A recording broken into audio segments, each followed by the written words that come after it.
terug naar de basis. Gewoon, wat is eigenlijk... Culturu Open Mic in Suriname zowel Nederland. Uw verhaal vertellen?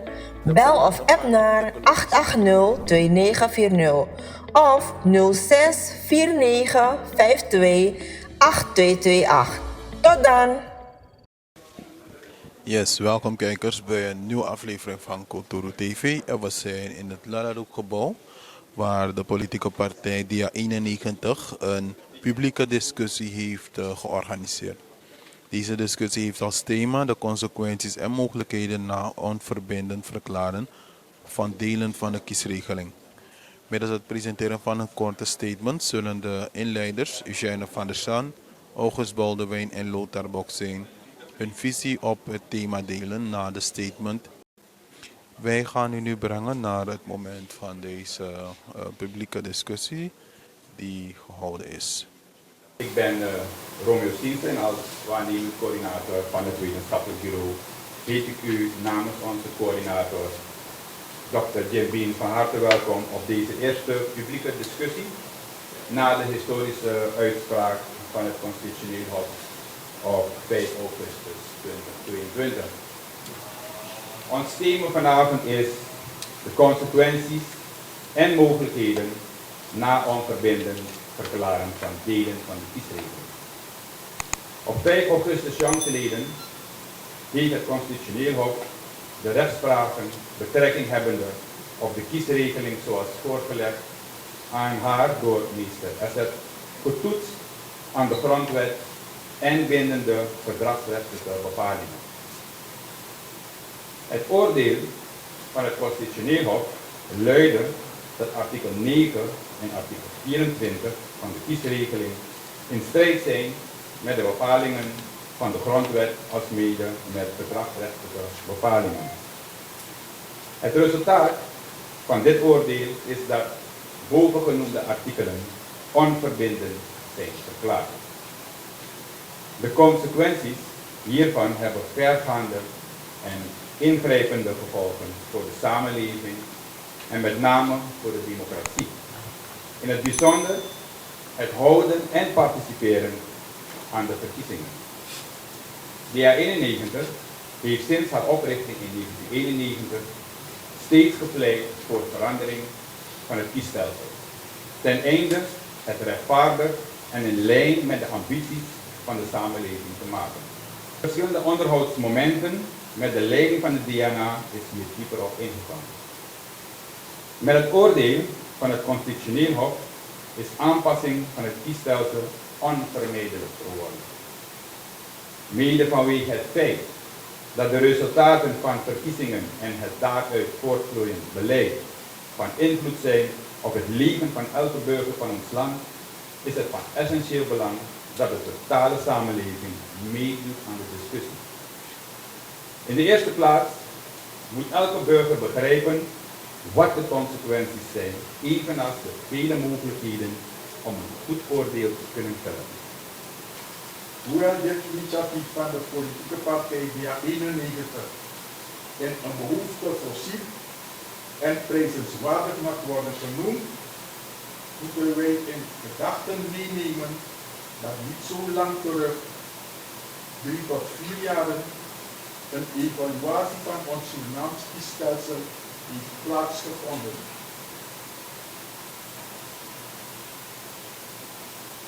Aan deze evaluatie hebben bijkans alle in Suriname aanwezige politieke organisaties aan betekenis geparticipeerd. In ieder geval waren alle politieke partijen die nu in de Nationale Assemblée vertegenwoordigd zijn erbij. In het evaluatierapport van maart 2018 zijn de verschillende inzichten en meningen vastgelegd. Tussen toen en nu is er niet verwacht. Tussen toen en nu is er niet te verwachten dat er fundamentele verschillen in standpunten zijn ontstaan. Ons kiesstelsel vindt haar grondslag in de grondwet van de Republiek Suriname. Bij die evaluatie zijn zowel de grondwet, de kiesregeling en alle andere wettelijke regelingen die deel uitmaken van ons kiessysteem in beschouwing genomen in het evaluatieproces.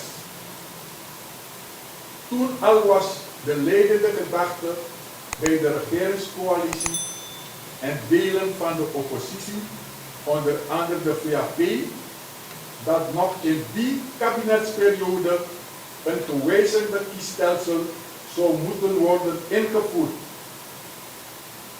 Wij zijn vanavond hier om over hetzelfde onderwerp van gedachten te wisselen, nu met één verschil, en daarover zal mijn inleiding gaan. De consequenties, oftewel de gevolgen van de uitspraak van het Constitutioneel Hof, laatstleden. De voorkoming dat ik word beticht van een subjectieve benadering, zal ik het uitsluitend houden op objectieve criteria. De uitspraak van het Hof komt erop neer dat de kiesregeling en met name artikel 9 en 24 in strijd zijn met de grondwet en internationale verdragen. Ik denk dat dit intussen genoegzaam bekend is. Deze uitspraak heeft tot gevolg dat de president in gevolge artikel 85 en 86 van de kiesregeling de verkiezingen die op 25 mei 2025 gehouden moeten worden, niet meer kan uitvoeren, zonder dat de artikelen 9 en 24 van de huidige kiesregeling worden vervangen. Ik wil even artikel 85 en 86 voorlezen. En dit is belangrijk, omdat er wordt vaak gezegd, vervroegde verkiezing, maar niemand geeft aan hoe die vervroegde verkiezing moet worden gehouden. Hoe de president dat initiatief kan nemen, dat kan hij niet zomaar nemen. Hij is daartoe niet bevoegd.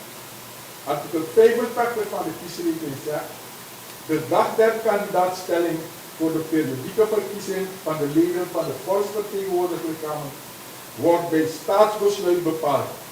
En wel zodanig dat tussen deze dag en die der stemming tenminste 45 dagen geleden zijn. Deze 45 dagen heeft men gewijzigd. Bij die laatste evaluatierapport wordt men dat gemaakt en er zijn een paar kleine wijzigingen ingebracht. En hier heeft men die 45 dagen gemaakt tot 60 dagen. Wel, op grond van deze bepaling kan de verkiezing beginnen. Dan komt de verkiezingskalender. Meneer Boksteen weet alles daarover, dus daarover ga ik niet aan. Maar dit is het startmoment om verkiezing te kunnen houden, periodieke verkiezing. Dus ik zeg periodieke verkiezing, omdat dit staatsbesluit komt 60 dagen voor de datum van de verkiezing. Dat staat in die regeling. Het was 45 dagen en ik verwezen naar 60. Dus 60 dagen daarvoor moet het gebeuren.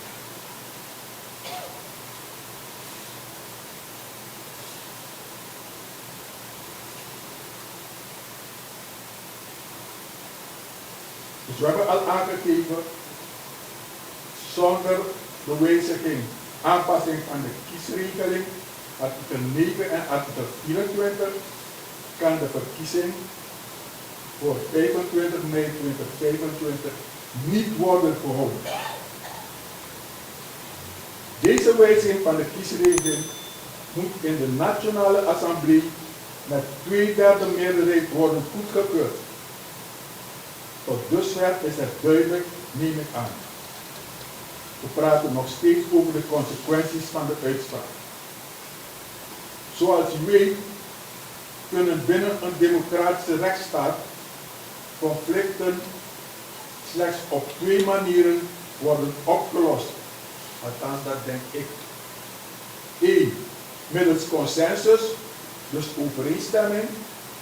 En 2. Via de wettelijke mogelijkheden. Tenzij u een derde heeft, dan hoor ik het wel. Chaos creëren kan ook, maar wij hebben het niet daarover.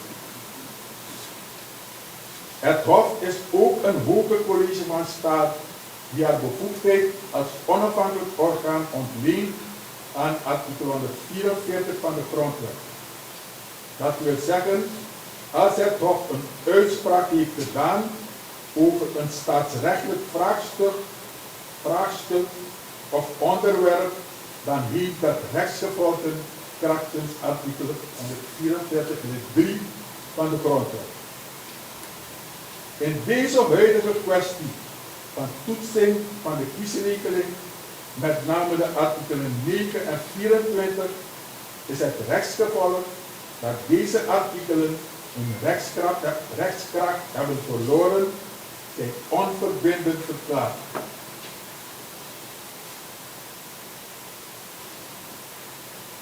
Binnen ons staatsbestel als democratische rechtsstaat is het de plicht van de uitvoerende macht om ervoor zorg te dragen dat de correcties plaatsvinden in overeenstemming met de uitspraak.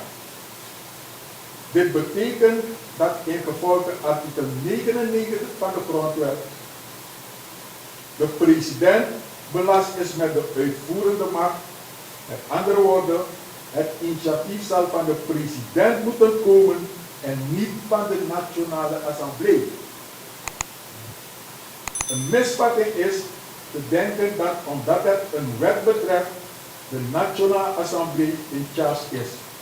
Niets is minder waar. Primair is het de regering die wetsontwerpen aan de Nationale Assemblée voorlegt. Krachtens artikel 71 van de Grondwet is de bevoegdheid wel bij de Nationale Assemblée om te beslissen over alle wetsontwerpen.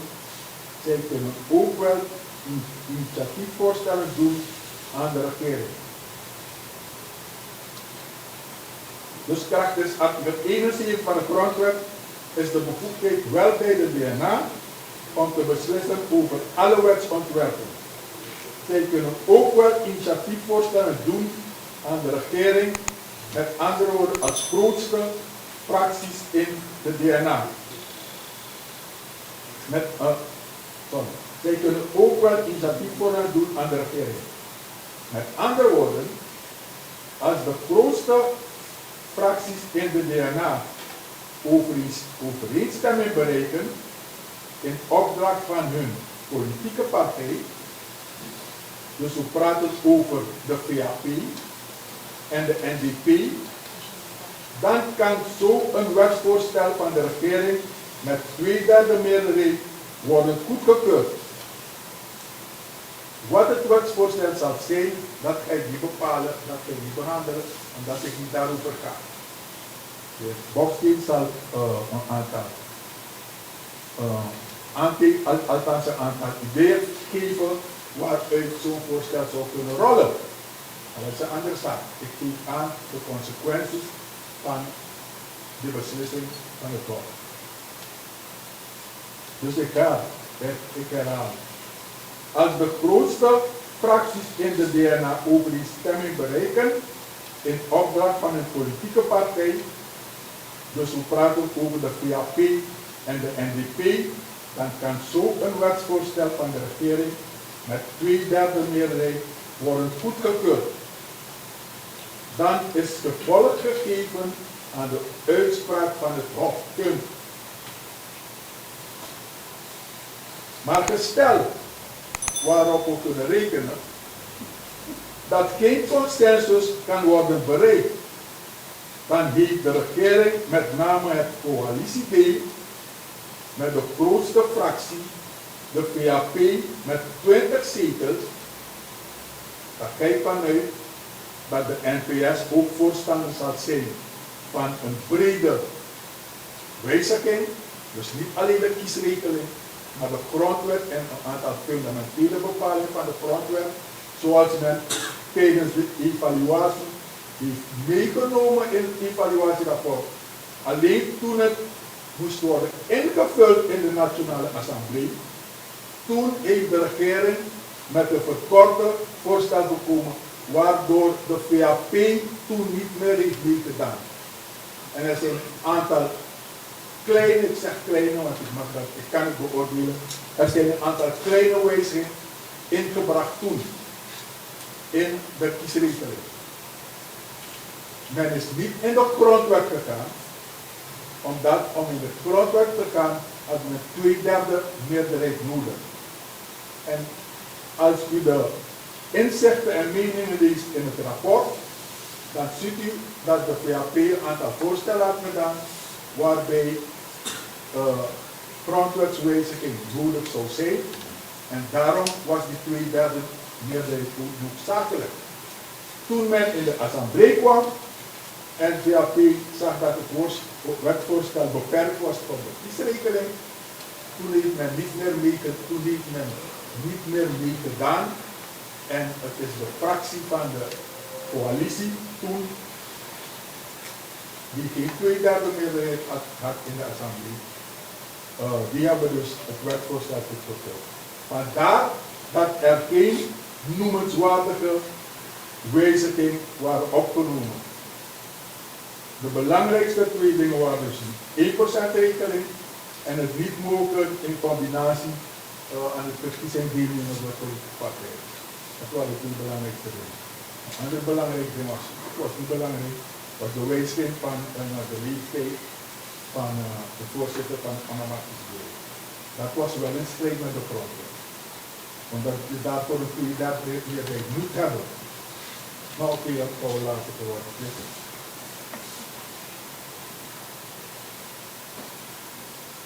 Maar gesteld dat geen consensus kan worden bereikt, dan heeft de regering met name het coalitiedeel, want laten we even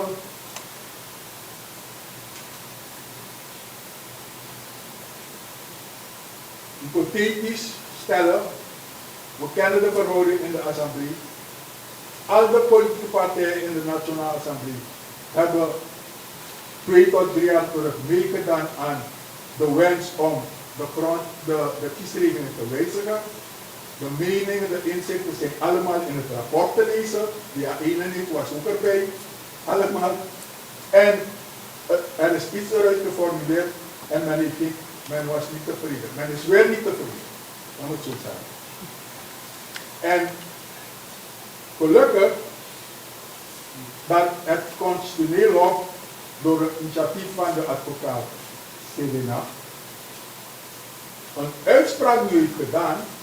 Dat is het verschil met toen, waardoor men nu verplicht is om in de kiesregeling te gaan. Dat is wel wat ik zeg, in de kiesregeling. De wens is meer, maar de verplichting is in de kiesregeling. Artikel 9 en artikel 24. Dus men is verplicht nu om dat te doen, anders kunnen we geen verkiezingen houden.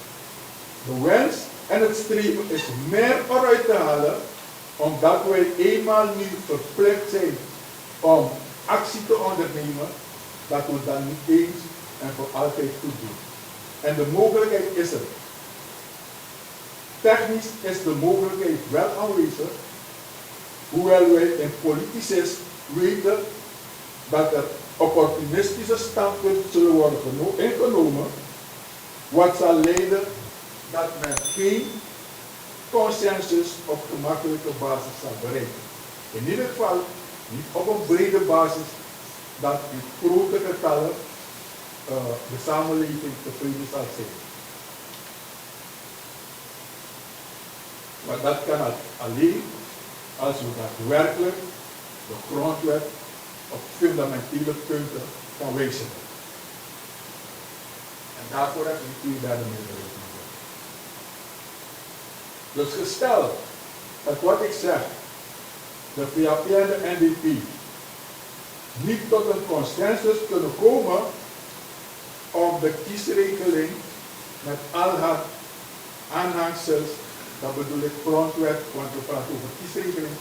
Maar het kiesstelsel moet worden geweest. Het kiesstelsel is meer dan de kiesregeling. Als men het gemakkelijk wil doen, familie hoor. Als we het gemakkelijk moeten doen, dan. De heer Baldwin is het niet als ik niet vergeet. Als we het gemakkelijk moeten doen, dan gaan we alleen de kiesregeling aanpassen. Oké, ik moet haast maken, dus laat dat voor wat het is. Ik kom daar terug op het stel dat geen consensus kan worden bereikt, dan heeft de regering met name het coalitiedeel met de grootste fractie, de VAP, 20 zetels, de NPS 3 zetels. We gaan ervan uit dat de ABOP duidelijk standpunt al heeft bekendgemaakt. De ABOP gaat niet meewerken aan de wijziging. Stel dat de NDP, ik heb geen mening daarover, maar we gaan ervan uit dat als ze geen overeenstemming bereiken met de VAP, dan hebben ze een standpunt dat niet wordt gedragen door de VAP. En stel dat men dus geen consensus bereikt daar tussen die twee groepen om het op een gemakkelijke manier die wijziging te laten plaatsvinden, dan is de mogelijkheid om krachtens artikel 181 van de grondwet na 2 afwijzingen in de Nationale Assemblée voor een derde stemming te gaan naar de Verenigde Volksvergadering.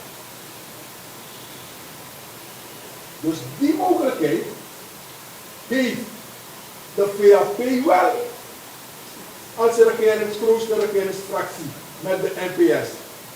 Die mogelijkheid bestaat er wel krachtens de grondwet. Want na de laatste verkiezingen weten we allemaal dat de samenstelling in de VVV van die aard is dat de VAP met kop en schouder de meerderheid gaat. En daar is er geen sprake van een 2/3 meerderheid, maar is er gewone meerderheid. Dus deze bepaling in de grondwet is een escape indien er problemen ontstaan op dit niveau. En deze bepaling kan alleen maar op 2 momenten plaatsvinden. Het kan wanneer het gaat om ons kiesstelsel en wanneer het gaat om vervanging van de president. Op 2 momenten kan dat je na 2 stemmingen, je haalt het niet in de Nationale Assemblée, dan ga je naar de derde stemming en dat is de VVV. En daar heb je met gewone meerderheid, kan je dus dat voorstel goedkeuren. Dus er is wel een uitweg, maar hier kan ik denk niet dat het een eye-opener is wat ik nu zeg. Want ik weet, die mensen draaien de grondwet ondersteboven langer dan een jaar. Dus ze zullen het ook hebben gezien, ze weten het ook. Dus het punt is, als we daadwerkelijk rechtsstatelijk verder willen denken, dan zou men voordat men naar de VVV gaat, met dat concept wat men wil, een volksraadpleging houden. Dan is men werkelijk rechtsstatelijk bezig. Want dan heeft men de basis gelegd voor een brede toestemming en goedkeuring. En dan kan je dat goedkeuren in de Verenigde Volksvergadering. Omdat dan dat nog steeds binnen de mogelijkheden van de wet is. Die mogelijkheid heeft de grootste fractie, met name de VAP als grootste fractie. Want we gaan ervan uit dat de BER, de ABOP Ik weet niet wat de PL doet, maar in ieder geval, zij kunnen dat initiatief nemen en dat voorstel wordt dus afgewezen 2 keer in de assemblee.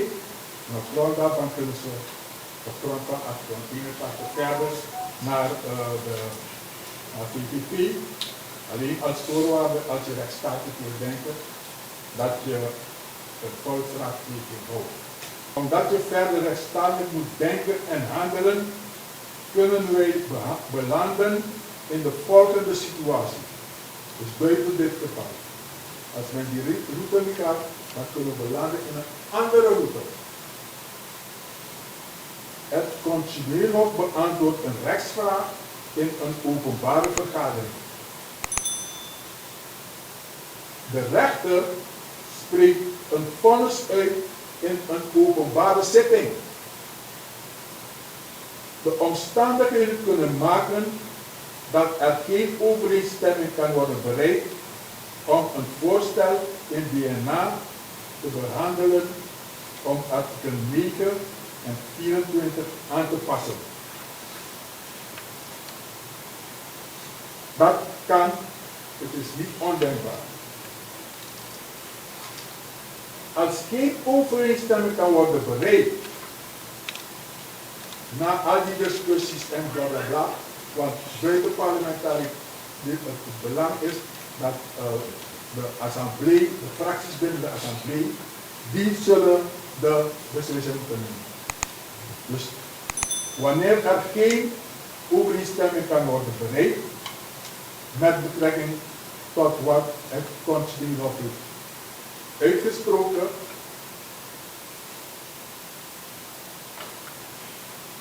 dan is dat punt, wij hebben geen overeenstemming bereikt. Dus wij kunnen geen verkiezing houden. Dat is het. Maar niemand kan een verplichting opleggen dat men een overeenstemming moet bereiken. Dat kan niemand.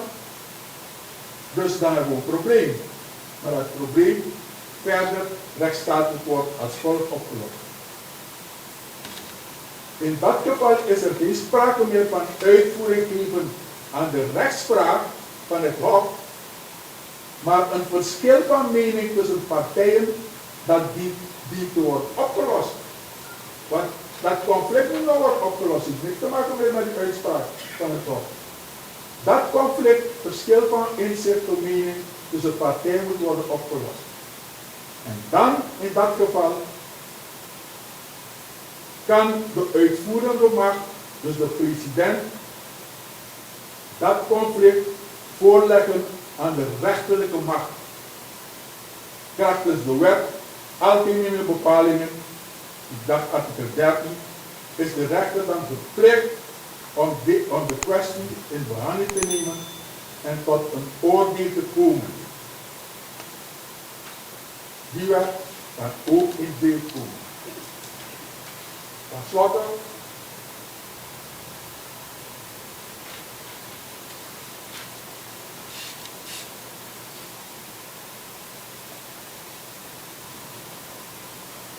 gegeven de omstandigheden nu binnen politiek Suriname, 1.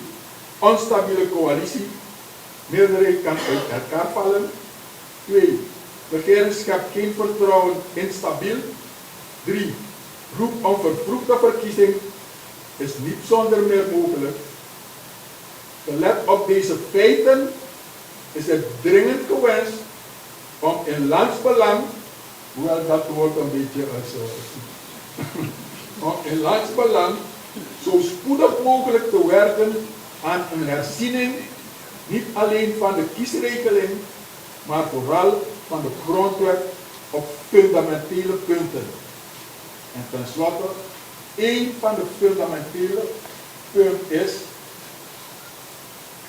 de mogelijkheid van ontbinden van de Nationale Assemblée om vervroegde verkiezing mogelijk te maken. Want vervroegde verkiezing kan niet worden gehouden zonder dat de Nationale Assemblée wordt ontbonden. En geen enkel assembleelid nu kan meewerken en verkorten van de periode, terwijl ze nog 2 tot 3 jaar een schaduwstemming kunnen ontvangen. En ze hebben geen garantie dat ze terugkomen. Dus niemand kan dat doen. Dus vandaar dat bij de wijziging, als we werkelijk in landsbelang denken, dan moeten wij nu een bepaling in de grondwet zetten, zodat de president de bevoegdheid krijgt om de Nationale Assemblée te kunnen ontbinden bij moeilijke tijden en wanneer hij zijn regering ook niet meer onder controle heeft. Ik dank u voor die aandacht.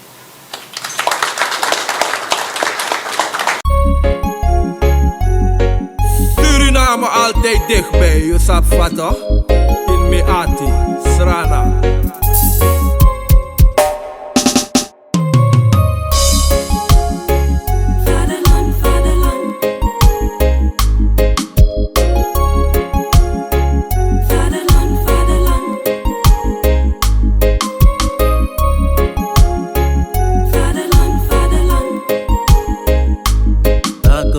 Suriname, yeah.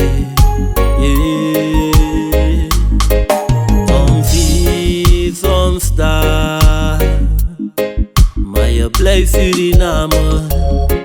Misa fetigi mama Suriname, trots de eer van de vader, vaderland.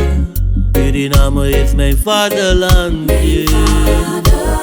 Vaderland, Suriname is mijn vaderland. Degi Sofia, Flora komit nieuwsberichten, Bronzy Albina, Ina Stuwer. Dape she's ana beautiful, Dape she's ana wonderful. Nikeri, Koroni, komit Saramaka, Matareti Doti, komit Patamaka. Dape ego she's ana beautiful, Dape ego she's ane. Waar ik me thuis voel, ook aan Gimato, de ook bij pleidoen. Ja, we go stuka, fuka bereik doel, maar we kom baka Srana. De voorbereid boem, hoe schreef je viering alibi en ijsu. Geloof me baby, het kan je geen pijn doen. Hoe kom baka Srana. Vaderland, Suriname is mijn vaderland, yeah.